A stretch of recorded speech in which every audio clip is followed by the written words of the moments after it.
Okay, so this is, a little quick video about augmented reality. This is episode, I believe, 21. This is Thursday, May 24th. And I guess tell me a little bit, you were telling me about the starting point here. Tell me a little bit about like the starting point, the textures, what you were just saying. Okay, so I was using an app from Structure.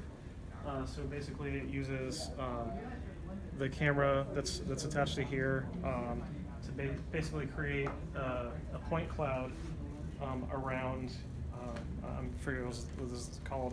The Earth Kit? The Earth Kit. So basically with those point cloud assets, it creates a 3D model, and from that 3D model I can model on top of it, so I create a higher resolution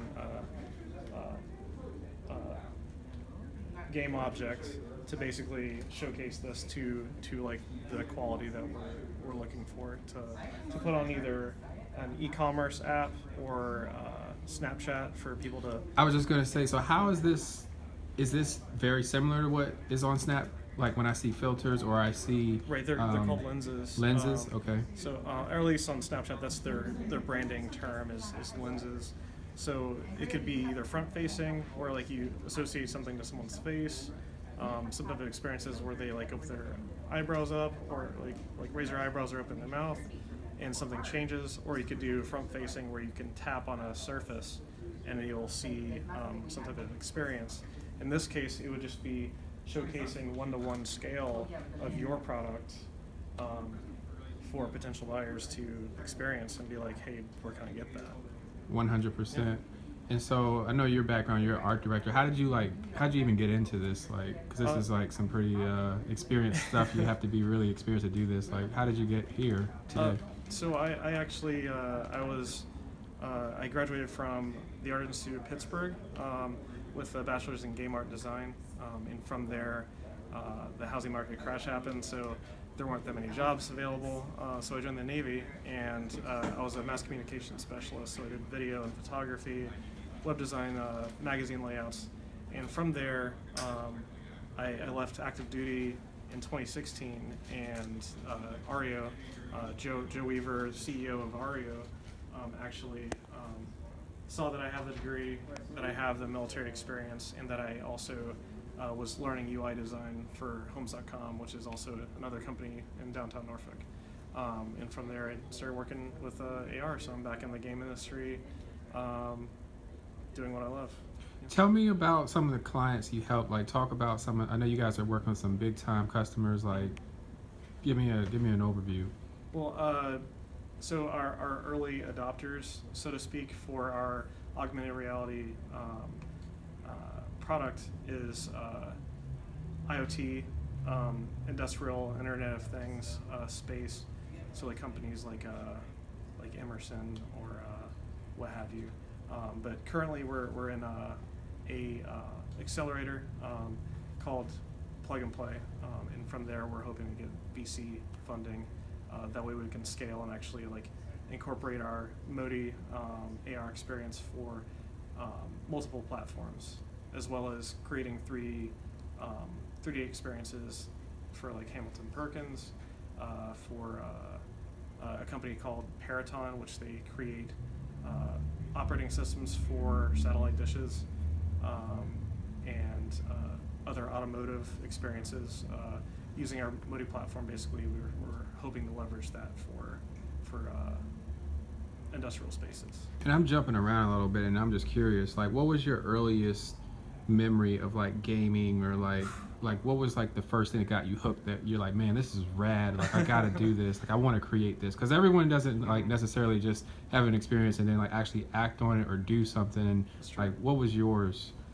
Well, actually, the first word I remember learning to spell after my name was Nintendo. No way. N-I-N-T-E-N-D-O. That's crazy. So my dad would say, you can't play Nintendo until you learn how to spell it. So I just remember walking around the house in Virginia Beach, N-I-N-T-E-N-D-O, and so I've been hooked since I was like 4 or 5, and like experiences with like Super Nintendo when I was a kid, or Sega Genesis, but like the one game that like kind of hooked me and made me want to make video games was Chrono Trigger for Super Nintendo. And I've beat that game probably like 20, 30 times. You just got that skill set. So tell me about.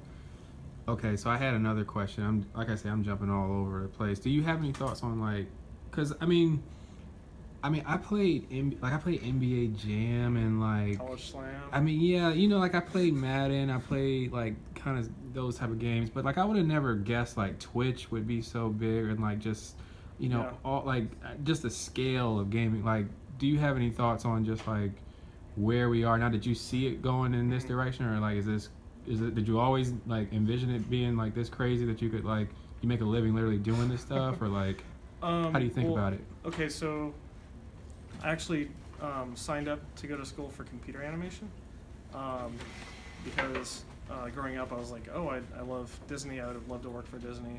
And one of the people from my school was like, well, why did you pick this degree and why did you pick Atlanta? And they were actually representing the Art Institute of Pittsburgh. And they basically were like, well, you love video games, why don't you make them? And I was like, I didn't know you could go to school for that. But it's kind of made like a turn for the good as far as like the gaming community. When I was growing up or like going through college and high school, I thought it was kind of like a stigma of like, oh, you're antisocial, you're not, you know, like you're kind of an introvert because you like games, or just kind of like that nerdy. It was underground, right? And now it's like celebrated, and like, so I kind of have like a chip on my shoulder for like the younger generations, because they don't have that like that chip on their shoulder of you know, like being made fun of, or like even just like the impression of it being a judgmental thing. Mm-hmm. It's a lot more positive now. Like people going to cosplay is like celebrated and not looked down upon. Which so I definitely appreciate that turn for the good. Well, cool. Well, I know you're busy. You got more stuff to make into a reality there, right? So where can people find you, or where should we link you up to? Facebook, we're just Ario. So if you look up Ario, I think it's the URL is facebook.com/Ario_digital. Ario Tech on Twitter, and Ario.com, so ARIO.com. Okay, we'll link that up in the YouTube. Thanks, Awesome. Vlog, for your time. Hope you're having a great week. We'll see you again tomorrow. All right.